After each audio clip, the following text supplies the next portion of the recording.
isa ka rin po ba sa mga nagtatanong na kung bakit nga ba sa lahat, napakabilis nyong labasan?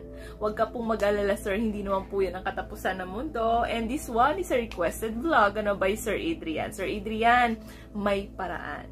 No? So, if you do like my videos po, mga madam and sir, just don't forget to please click like, share, and subscribe, especially po sa aking Facebook page account. So, maraming salamat po. God bless! My beginning will be as bright as the sun. Come, won't you come along? Hello everyone! So once again, it's me, your nurse, Sarah MC, and for today's vlog, ang topic po natin is what you should do exactly if you come too fast. Alam naman po natin, mga madam and sir, no, na ang coming too fast o mabilis labasan ng isang lalaki ay very frustrating po sa mga kalalakihan, even nga rin po sa mga kababaihan.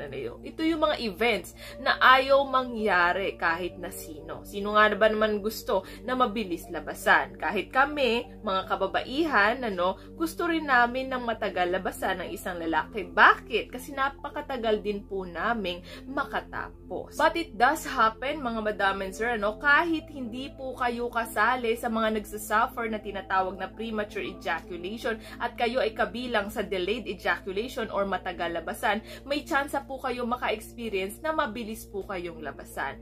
At kapag nangyari po ito, mga madam and sir, hindi mo ito kayang pigilan. However, kung alam mo po ang mga dapat mong gawin, after na mga ganitong event, situation, there will be a huge difference, outcome, result po, pwedeng lalabas kayo na kayo ay disappointed.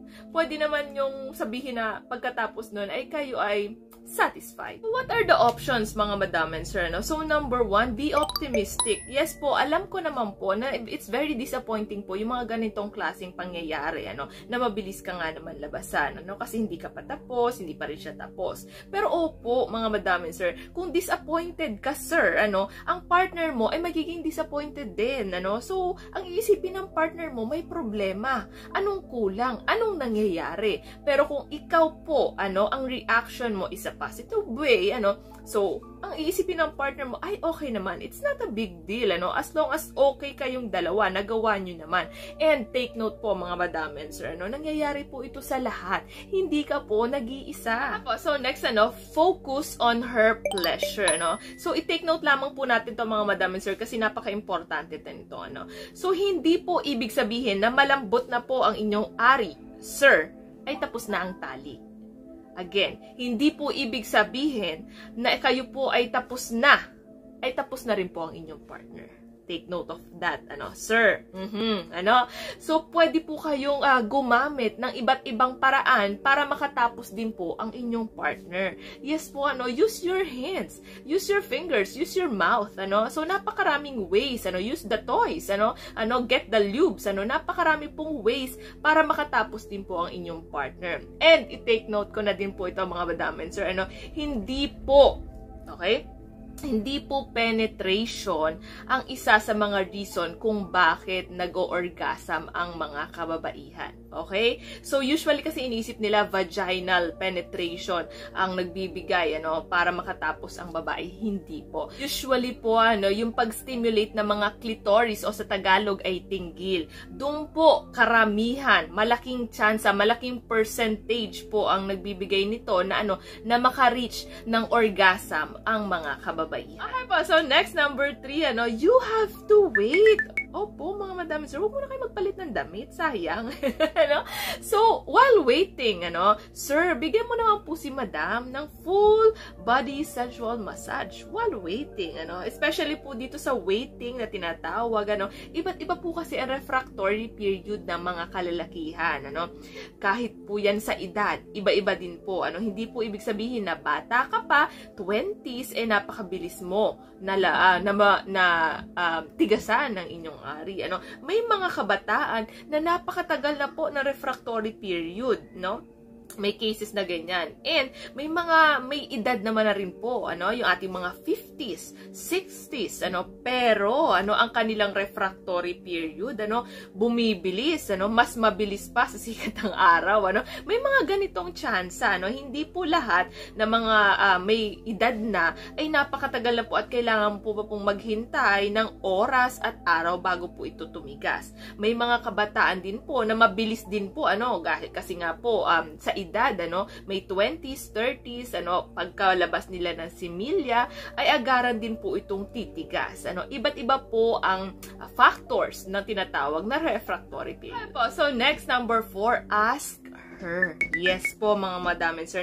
Napakarami, mostly sa aming mga kababaihan, ay hindi po kami nagsasabi na kami ay tapos na or hindi pa nakatapos. Yes po, uso yan sa aming mga kababaihan. So, ang nangyayari po dito, so dahil hindi kami ay very vocal with this, so kayo na po mga sir ang magtanong sa inyong partner, ano ba ang dapat kong gawin para ikaw ay mag-enjoy. Hindi ko naman sinasadya na ganito ang nangyayari sa atin, frustrated din ako, disappointed din ako sa nangyayari, pero gusto ko mag-enjoy ka din ang aking partner, So ano ba nga mga dapat kong gawin? Anong gusto mong ipagawa sa akin? So that's it, para kayo po ay balance, hindi po kayo nasama ang loob, hindi rin po nasama ang kanyang loob. So number 5, last but not the least, think ahead. Yes po, napakarami po nating exercises para makatulong dito sa mapigilan agad labasan kayo ng similya, So next, we have the pills, So kailangan po magpa-consult sa inyong urologist before using this one, pills, gels, and even numbing creams, Ang downside lang po kasi dito, mga madam and sir, sa numbing cream,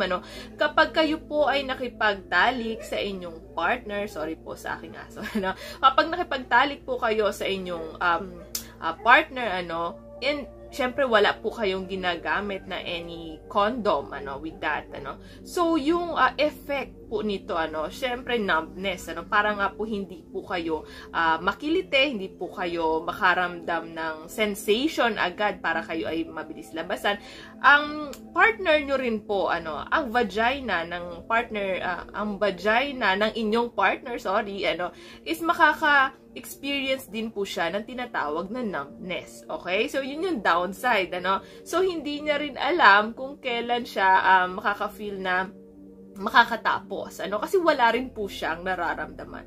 Aray, ganun talaga. Meron talaga mga downside yung mga paggamit natin, Pero napakarami namang ways din po talaga para dito sa ating mga premature ejaculation clients, So, this would be the end of my vlog. Thank you so much for watching and hopefully na may natutunan po kayo for today. So, maraming salamat po.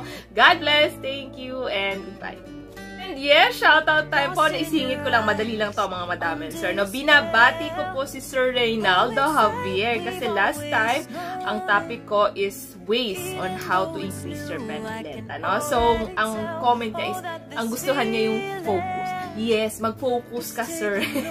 So, makikita mo yung difference. Kapag ikaw ay mas naaaliw sa inyong partner, ayun na nga. So, mas lalaki yan. So, thank you so much, Sir Reynaldo Javier, for watching. Yes, binabati ko rin si Sir Charles Gasita. Medyo beast mode dito si Sir. Marami lalaking piling yan. Parang mo naman, Sir, meron talagang mga Pinoy na binilihan na malahaba talaga, sa jeans nila. Meron din kasi talaga may kaliitan, So, pero napakaraming Pinoy ang nasa average lamang po. Yes, 95% siguro. Mostly sa mga Pinoy talaga. At konti lang yung maybe 3% sa mga may kahabaan at 2% sa mga maliit na ari. So, depende na lang talaga yan. So, huwag ka na mag-isip. Binabati ko rin si Sir Dark Angel Vlog. Sabi ni Sir, it's a matter of ego. Yes, So, even sa aming mga kababaihan, hindi rin katulad ng, ng breast, hindi lahat pantay, para din yung testicles ng mga kalalakihan, may sa vagina, so merong malalim, meron namang medyo maiksi, depende kasi talaga yan pero as long as you are accepting the fact na kung anong meron ka, walang problema, okay lang yan, tanggap yan ang partner mo, di ba, sir? So, binabati ko rin si Sir Thirdy Delgado, natawa daw siya sa bahay. Pati ako din, natatawa din ako doon habang ko siya, so, kasi diba, normally naman naman talaga, yun naman talaga yung nangyayari, ano? Anyway, thank you so much, Sir Turdy, and hopefully na hindi po kayo magsawa. And yes po, ano, binabati ko rin si Sir Jom Eduarte. Nakakatawa. Si Sir, ha? Kahit din pala sa mga kalakihan na may biniyayaan na gano'n, ano, so may problema. Yeah, siguro oo, kasi tuwawa. Yes, ano, binabati ko rin po si Sir Kasikad, Automotive Technician. Wow, siguro Sir, ano, magaling ka mag-ano ng sasakyan. Bago pa change wheel nga ako eh. Anyway, so thank you so much for po, Sir Kasikad. Nagkasabi si Sir Kasikad. Dapat Sir sinasabi mo para nababati ko kayo. Binabati ko rin si Sir Moto Dreams PH. Tapos, bakit hindi nyo sinasabi kung taga saan kayo? Para alam ko sana. And kahit yung food name man lang. Nickname, ano, para mabati ko po kayo. Sir Moto Dreams PH, maraming salamat po. First commenter kasi siya last time. So, maraming salamat. Sa lahat po ng sumusubaybay sa akin, ano, kahit nung una pa. No, napakarami ko subscribers na hanggang ngayon is nandyan pa rin. Umulan, umaraw, mawala man ako ng ilang buwan, nabalik man ako, nandyan pa rin sila. Wow! Thank you so much po sa inyong support. Maraming salamat.